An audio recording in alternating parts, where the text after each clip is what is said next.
오늘의 키워드는 비만은 잘 먹어야 빠진다는 점입니다. 자, 그러면 우리가 살이 찌는 과정을 이해하기 위해서 원래 정상적인 과정이 어떤 건지를 잘 이해를 해야 돼요.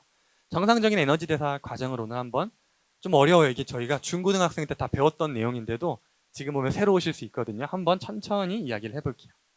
먼저 여기 보시면 맨 먼저 내가 어떤 음식을 먹고 싶다라는 식욕이 생기죠. 식욕이 생기면 우리가 음식을 먹게 되는데 우리가 먹은 음식들은 일반적으로 탄수화물이다, 단백질이다, 지방이다 하는 형태의 열량, 영양소, 3대 영양소 형태로 음식을 섭취하게 됩니다.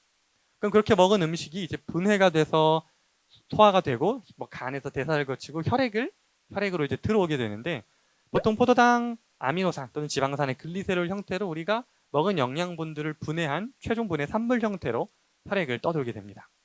이렇게 들어온 영양분들 중에서 포도당 같은 경우에는 세포로 이렇게 유입이 돼서 내 몸이 에너지로 쓰게 되는데 이 과정의 중요한 물질 중에 하나가 요 인슐린이라는 호르몬이에요. 인슐린에 대해서는 뒤에서 조금 더 자세하게 설명을 해드릴 테니까요.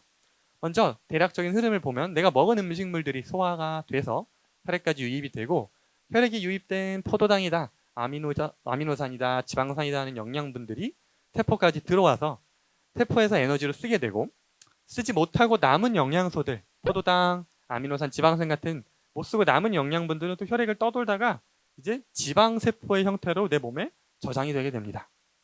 그럼 우리가 지방세포가 저장되면 끝이 아니고 지방세포는 독특하게 지방세포는 우리가 일반적으로 살이 찌는 요인, 그러니까 우리가 안 좋은 물질로 생각하기 좋은데 사실 지방세포는 내 몸에서 여러 가지 호르몬을 분비하는 내분비세포 중에 하나예요. 그 대표적으로 내분비세포라서 분비하는 호르몬 중에 하나가 요 렙틴이라는 호르몬인데 우리가 오늘 이야기할 것 중에 식욕과 관련해서 매우 중요한 역할을 하는 호르몬입니다. 이 렙틴은 어떤 역할을 하냐면 뇌에 작용해서 뇌세포에다가 식욕을 억제하는 작용을 합니다. 뇌한테 이제 그만 먹어도 될 것 같아. 그리고 또 하나 작용은 지방대사를 촉진한다고 되어 있는데 내 몸에 혈액에 떠돌고 있는 지방산이 에너지로 잘 쓰일 수 있도록 그 대사작용을 촉진하는 역할도 역시 이 렙틴이 하게 됩니다. 자, 이거는 우리 몸의 정상적인 과정인데 이 얘기를 쭉 들어보시면 어떠세요? 우리 몸이 이 작용만 잘 하게 되면 살이 찔 수가 없게 되어 있습니다. 지방세포라는 게 우리가 살이 찌는 원인이라고 생각하는데 사실 지방세포는 자연스럽게 지방세포가 쌓이게 되면 거기서는 렙틴이라는 호르몬이 분비돼서 그만 먹어라 라는 신호를 보내주고 또 심지어 자기를 만든 이 지방세포를 없애는 작용을 촉진하도록 내 몸은 이런 피드백을 거치도록 이런 자연스러운 시스템이 장착이 되어 있는데 이 시스템이 무너지기 때문에 우리 몸에 살이 찌는 거거든요. 그래서 그 얘기를 좀 해봐야 될 것 같은데 그 전에 지방세포가 사실 너무 억울한 측면이 많아요. 우리가 지방, 저 그림도 이제 귀엽게 그려줬지만 한동안 지방하면 없애야 되고 태워야 되고 수술해서라도 빼내야 되는 녀석으로 생각을 했는데 사실 이 지방세포는 우리 몸에 꼭 필요한 녀석들 중에 하나인데 아까 제가 내분비 기관이라고 말씀드렸는데 지금 렙틴뿐만 아니라 여러 가지 호르몬들을 분비해요. 대표적으로 아디포넥틴이라는 호르몬을 분비하는데 얘는 내 몸에 탄수화물, 지방 대사를 촉진해서 내 몸의 에너지 효율을 올려주는 작용을 해요. 또 지방세포 중에는 하얀 세포도 있지만 갈색 지방이라고 해서 걔는 그 갈색 지방 자체가 내 몸에 에너지를 태우면서 살을 빠지게 해주는 역할을 하는 지방세포도 있어요. 그러니까 우리가 지방세포를 딱 퉁쳐서 나쁜 녀석 없애야 되는 애라고 생각을 하지만 그렇지는 않다라는 거 오늘 좀 말씀을 드리고 결과적으로 우리 몸은 이렇게 자연스럽게 살이 찌지 않아도 되도록 살이 찔 수 없는 시스템이 가동이 되도록 되어 있는데 그게 작동이 안 되는 원인이 무엇일지 오늘 한번 이야기를 해보도록 할게요. 그래서 오늘 집중해야 되는 두 가지 호르몬은 첫 번째 요 인슐린 그리고 두 번째 요 렙틴이라는 호르몬을 저희가 잘 이해를 해야 내 몸이 살이 왜 찌고 어떻게 뺄 수 있는지를 이해할 수 있을 것 같아요. 자, 그러면 인슐린의 역할을 조금 집중적으로 한번 살펴볼 텐데요. 인슐린은 어떤 역할을 하냐면 내가 먹은 음식물들, 특히 이제 포도당 같은 경우에는 혈액을 떠돌다가 세포로 들어가기 위해서는 이 인슐린이 문을 열어줘야 돼요. 인슐린은 이 세포의 문을 두드려서 세포의 문을 열게 되면 그렇게 열린 문 안으로 이 포도당이라는 영양분이 들어가는 역할을 하게 해줍니다. 그렇게 해서 들어간 포도당이 내 몸 안에, 세포 안에 있는 미토콘드리아라고 하는 엔진에서 열량을 만들어내고 에너지를 발생하게 되는데요. 이렇게 해서 에너지를 발생하게 되면 내 몸은 이 에너지를 가지고 생활하고 운동도 하고 생각도 하고 움직이는 그런 역할들을 하는 원료가 되는 게 이 에너지원인 거죠.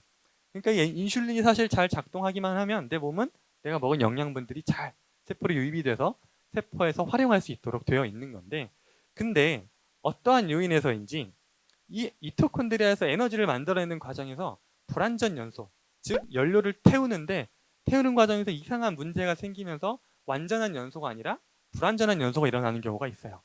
그렇게 되면 어떤 문제가 발생하냐면 불완전 연소, 즉 엔진에 제대로 작동을 안 하고 연소에 문제가 생기다 보니까 엔진에서 매연이 발생하게 됩니다. 이 매연이 발생하면 어떤 문제가 생기냐면 이 발생한 매연이 인슐린이 열어줘야 되는 문에 작동을 하게 돼서 문이 안 열리게 돼요. 쉽게 말하면 문이 딱딱해지고 굳어버리니까 문이 영양분들을 잘 들여보내줘야 되는데 들여보내주는 역할을 하는 것을 방해하게 되는 거죠. 그러니까 이 매연이 발생하는 것이 내 몸에 어떤 작용을 하는지를 지금 이 그림을 통해서 잘 이해를 해보셨으면 좋겠어요. 근데 또 문제는 그러면 이렇게 불완전 연소로 인해서 매연이 발생하니까 내 세포들이 영양분들이 안으로 들어올 수 있도록 문을 열어줘야 되는 이 인슐린 입장에서는 문을 열려고 봤더니 문이 퍽퍽해. 그러니까 내가 혼자 열 수 없을 것 같아. 그러니까 인슐린은 더 많이 분비가 돼요. 내 몸에서는 어떻게든 문을 열어야 영양분들이 들어가서 에너지를 쓸 수 있다 보니까 안 열리는 문을 고칠 수는 없으니까 안 열리는 문을 어떻게든 열려고 인슐린이라는 애가 과다하게 분비되는 형태로 내 몸은 반응을 하게 되는 거예요. 첫 번째, 문이 잘 안 열리는 상황을 우리는 의학적인 용어로는 인슐린 저항성이 생겼다라고 표현을 해요. 인슐린에 대해서 내 문이 작동을 안 하고 저항을 한다라고 해서 인슐린 저항성이 생겼다고 하고, 또 인슐린 저항성이 생기게 되면 자연스럽게 내 몸의 인슐린 분비는 오히려 과다한 상태로 연결이 되게 돼요. 이 과정이 내 몸에서 살이 찌는 핵심 요인이 됩니다. 자, 다시 정리를 해보면 아까 처음 영양분들이 들어왔을 때 이렇게 정상적으로 에너지 대사가 작동이 돼야 되는데 인슐린 저항성이 발생하게 되면 어떤 문제가 생기냐? 첫 번째, 내가 먹은 영양분들이 세포에 유입이 안 됩니다. 그럼 세포 입장에서는 에너지가 모자라게 되고요. 세포로 유입이 안 된 이 영양분들은 혈액을 떠돌게 돼요. 혈액을 떠돌면서 남은 영양분들이 과다하게 쌓이게 되는데 혈액을 떠도는 영양분들이 증가하게 되면 그 결과로는 지방세포가 과다하게 축적이 되게 되죠. 근데 아까 제가 지방세포가 좋은 역할을 한다고 했지만 사실 지방세포는 적정량 있을 때 본인의 역할을 잘 발휘하고요. 얘가 과다하게 쌓이게 되면 여러 가지 문제들을 발생하게 되는데 첫 번째로 아까 말씀드렸던 렙틴이 과다하게 분비됩니다. 렙틴이라는 건 아까 말씀드린 것처럼 식욕을 억제하는 효과를 가지고 있는데 이러한 렙틴이 오히려 너무 과다하게 분비되다 보니까 이 렙틴은 혈액을 통해서 뇌에 도착해서 뇌의 어떤 수용체에 붙어서 뇌한테 식욕을 떨어뜨리는 작용을 하도록 되어 있는데 그 자극이 너무 과다하다 보니까 뇌는 그 자극에 둔감해져요. 이전 같으면 한 대 맞으면 이제 그만 먹어야 되나 보다 인식을 했는데 하도 많이 맞다 보니까 10대 맞아도 아직 더 먹어도 돼 라고 내 뇌가 이 자극에 둔감해지는 상태가 되는 거죠. 또 하나의 문제는 아까 말씀드린 것처럼 인슐린 저항성이 생겼다. 문이 안 열리니까 인슐린은 더 많이 분비가 돼요. 근데 인슐린이 과다하게 분비가 되면 문제가 뭐냐면 이 인슐린 자체가 이 렙틴, 우리 몸의 식욕을 억제하라고 하는 이 렙틴 자체를 억제하는 기능을 또 가지고 있어요. 그러다 보니까 과다하게 분비된 렙틴이 뇌에서는 자극을 안 하는데 이제는 인슐린까지 이걸 방해하면서 렙틴이 식욕 억제를 하는 기능 자체를 마비시켜버리는 형태로 내 몸이 반응을 하게 되는 거죠. 그러니까 식욕 억제가 실패되다 보니까 억제가 안 되는 식욕이 막 폭발하니까 과도한 음식들을 먹고 또 잘못된 음식들을 과도하게 섭취를 하게 되면서 평상시 내가 먹어야 되는 양보다 더 과도한 양을. 근데 여기서 슬픈 점은 세포 입장에서는 내가 영양분들이 아직 충족이 안 됐는데 유입이 안 되니까 들어오진 않았는데 식욕은 과다하게 폭발돼서 잘못된 음식들은 섭취되고 이게 계속 이 악순환을 돌게 되는 이런 상황이 발생하게 되는 거죠.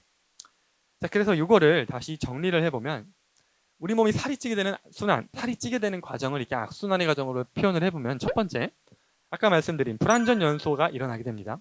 불완전 연소가 일어나면 발생한 매연들로 인해서 인슐린이 작용할 수 있는 문에 찌꺼기가 끼고 문이 잘 작동이 안 되면서 인슐린 저항성이 올라가게 돼요.